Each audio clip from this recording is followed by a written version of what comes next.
Selamat pagi dan salam sejahtera untuk kita semua. Perkenalkan, nama saya Elsa Claudia Brusmiring. Saya dari kelas manajemen A3 dengan NPM 2483200088. Jadi pada kesempatan kali ini kita akan membahas mengenai fenomena ekonomi mikro pada masyarakat dan dampaknya. Jadi, seperti yang kita ketahui, ekonomi mikro adalah cabang ilmu ekonomi yang mempelajari tentang perilaku individu, rumah tangga, dan perusahaan dalam membuat keputusan terkait penggunaan sumber daya yang terbatas. Dan fokus utama dalam ekonomi mikro adalah interaksi antara penawaran dan permintaan yang terjadi di pasar yang tertentu, serta bagaimana harga dan kuantitas barang atau jasa yang ditentukan. Aspek utama yang dibahas dalam ekonomi mikro yaitu yang pertama, permintaan dan penawaran, yang kedua teori konsumen, yang ketiga teori produksi, yang keempat pasar dan struktur pasar, dan yang terakhir efisiensi dan kesejahteraan. Lalu kita akan membahas mengenai teori permintaan dan penawaran. Yang pertama adalah konsep permintaan. Permintaan adalah jumlah barang atau jasa yang ingin dan mampu dibeli oleh konsumen pada berbagai tingkat harga dalam periode tertentu. Permintaan mencerminkan keinginan konsumen untuk membeli barang berdasarkan kebutuhan, preferensi, dan kemampuan finansial. Faktor-faktor yang mempengaruhi permintaan adalah yang pertama, barang dan jasa, yang dua pendapatan konsumen, yang ketiga harga barang, yang keempat selera, dan yang kelima ekspektasi masa depan, dan yang keenam adalah jumlah penduduk. Selanjutnya hukum permintaan, yaitu semakin rendah harga suatu barang, maka semakin besar jumlah barang yang diminta, dan sebaliknya, semakin tinggi harga barang, maka semakin kecil juga jumlah yang diminta. Hukum ini berlaku dengan asumsi ceteris paribus. Yang kedua, konsep penawaran, yaitu penawaran adalah jumlah barang atau jasa yang tersedia untuk dijual oleh produsen pada berbagai tingkat harga dalam periode tertentu. Penawaran mencerminkan kemampuan dan keinginan produsen untuk menjual barang. Lalu hukum penawaran, yaitu semakin tinggi harga barang, maka semakin besar jumlah barang yang ditawarkan. Dan sebaliknya, semakin rendah harga barang, maka semakin kecil juga jumlah barang yang ditawarkan. Selanjutnya perilaku konsumen. Yang pertama adalah teori pilihan konsumen, yaitu di mana bagaimana konsumen memilih barang dan jasa berdasarkan preferensi, pendapatan, dan harga. Yang kedua, kurva indifference dan anggaran, di mana konsep keseimbangan konsumen antara pengeluaran dan kepuasan. Dan yang terakhir, elastisitas permintaan, di mana pengaruh perubahan dan harga terhadap jumlah permintaan atau elastis harga dan elastis pendapatan. Lalu selanjutnya adalah perilaku produsen. Yang pertama adalah fungsi produksi, yang artinya hubungan antara input atau sumber daya dan output atau barang atau jasa yang dihasilkan. Lalu yang kedua, biaya produksi, yaitu pengaruh biaya tetap dan variabel terhadap keputusan produksi. Dan yang terakhir adalah skala ekonomi, yaitu yang artinya konsep yang menjelaskan bagaimana biaya produksi berubah seiring dengan peningkatan output. Selanjutnya adalah struktur pasar. Yang pertama adalah pasar persaingan sempurna, karakteristik banyak penjual dan pembeli, produknya homogen atau seragam, tidak ada perbedaan kualitas, dan mudah untuk masuk atau keluar dari pasar. Contohnya adalah hasil pertanian. Yang kedua adalah monopoli. Karakteristiknya hanya ada satu penjual.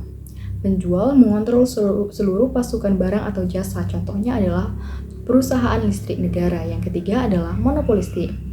Karakteristiknya banyak penjual, produk yang dijual tidak sedikit berbeda atau diferensi produk. Contohnya adalah pasar makanan cepat saji atau produk kecantikan. Dan yang terakhir adalah oligonopoli. Karakteristiknya adalah hanya sedikit penjual, penjual mempengaruhi harga dan penawaran. Contohnya industri otomotif dan telekomunikasi. Selanjutnya adalah keseimbangan pasar dan fluktuasi ekonomi. Yang pertama adalah keseimbangan pasar, yaitu di mana titik jumlah barang yang diminta sama dengan jumlah barang yang ditawarkan dengan harga yang tertentu. Sedangkan fluktuasi ekonomi yaitu faktor-faktor yang menyebabkan ketidakseimbangan sementara dalam pasar, seperti guncangan eksternal atau perubahan musiman. Selanjutnya adalah dampak ekonomi mikro bagi masyarakat. Yang pertama adalah cipta lapangan kerja. Permintaan dan penawaran tenaga kerja mempengaruhi tingkat pengangguran dan penciptaan lapangan kerja. Misalnya, peningkatan kebutuhan tenaga kerja di sektor tertentu dapat mengurangi pengangguran. Yang kedua adalah inflasi dan deflasi. Inflasi adalah kenaikan harga barang dan jasa, di mana dapat menurunkan daya beli masyarakat. Hal ini bisa mempengaruhi pola konsumsi masyarakat dan perusahaan. Sedangkan untuk deflasi sendiri adalah penurunan harga barang dapat memberi dampak positif atau negatif bagi perusahaan tergantung situasi pasar tersebut.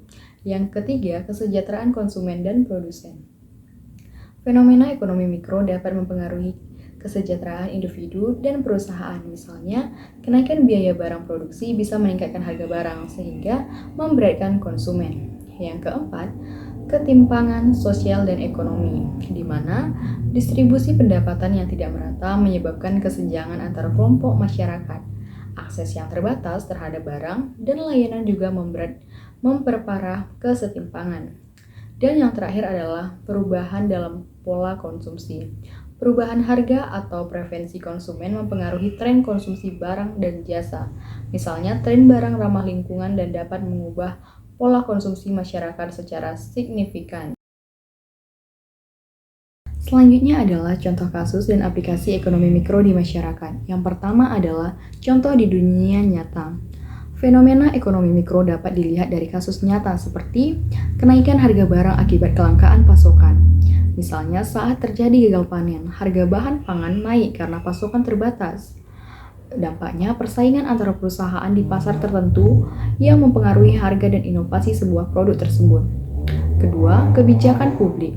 Kebijakan pemerintah seperti pajak, subsidi, atau regulasi pasar sangat mempengaruhi perilaku ekonomi masyarakat. Contohnya, pajak. Peningkatan pajak pada barang tertentu dapat mengurangi konsumsi barang tersebut.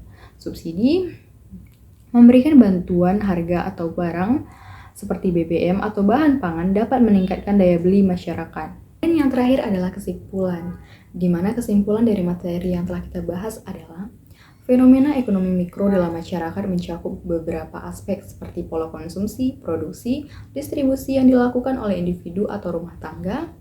Hal ini dipengaruhi oleh beberapa faktor seperti pendapatan, preferensi, dan harga barang atau jasa. Dampaknya dapat terlihat pada tingkat kesejahteraan masyarakat, lokasi, sumber daya efisiensi, serta pembentukan pasar lokal. Fenomena ini juga dapat mempengaruhi kemampuan masyarakat untuk beradaptasi terhadap perubahan ekonomi seperti inflasi atau pengangguran. Jadi sekian pembahasan mengenai fenomena ekonomi mikro pada masyarakat dan dampaknya dari saya.